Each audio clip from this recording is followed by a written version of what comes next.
শনিবার কুমারগ্রাম ব্লকের নিউল্যান্ডস কুমারগ্রাম সংকোষ গ্রাম পঞ্চায়েত এলাকার ভোটের প্রচার করলেন কুমারগ্রাম বিধানসভা কেন্দ্রের তৃণমূল প্রার্থী রাজীব তির্কি। এদিন এনকেএস গ্রাম পঞ্চায়েতের চা বাগান শ্রমিকদের মাঝে প্রচার সারলেন তৃণমূল প্রার্থী। চা বাগানগুলিতে কর্মরত শ্রমিকদের সঙ্গে সরাসরি কথা বলতে দেখা যায় রাজীব তির্কিকে।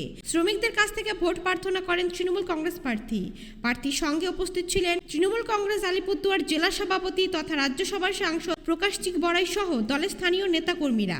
রাজীব তির্কি জানান, দিনভর এনকেএস গ্রাম পঞ্চায়েত এলাকার ভোটের প্রচার করলাম, সরাসরি চা বাগান শ্রমিকদের সঙ্গে কথাও বলেছি এবং তাদের কাছ থেকে ভোট প্রার্থনা করেছি।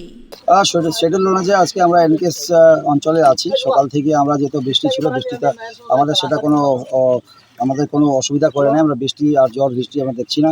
যেহেতু 23 তারিখে আমাদের ইলেকশন রয়েছে, আজকে আমরা এনকেএসের বিভিন্ন বাগানে আমরা ঘুরে প্রত্যেকটি বাগানে মানুষের যা আমাদের চা বাগানের যা কর্মীরা রয়েছে বা আমাদের ওয়ার্কাররা রয়েছে ওদের সঙ্গে দেখা হলো, ওদের সাথে আমরা কথা বললাম, ওদের অভিযোগগুলো শুনলাম। তাতে আমরা অনেক কিছু বুঝতে পারলাম যে এবার 100% আমাদের যে কুমারগ্রাম বিধানসভাটা জিতছে। চা বাগান শ্রমিকরা সবাই উৎসুক আছে, ওরা চা আবার দিকে যাচ্ছে। আপনার কর্মসূচি তো এখনো শেষ হয়নি? আমার এখন কর্মসূচি বাকি আছে। আমি সন্ধ্যা 5টা-6টা অবধি করবো, যতক্ষণ লাগে 7টা 8টা 9টা অবধি হয়। আমি তখন কাজ করবো। আমি মানুষের বাড়িতে ডাইরেক্টলি ফেস টু ফেস ওদের বাড়িতে গিয়ে, এখন বাগানটা শেষ হলে এখন বাড়িতে গিয়ে ওর সঙ্গে দেখা সাক্ষাৎ। ঠিক আছে, ধন্যবাদ।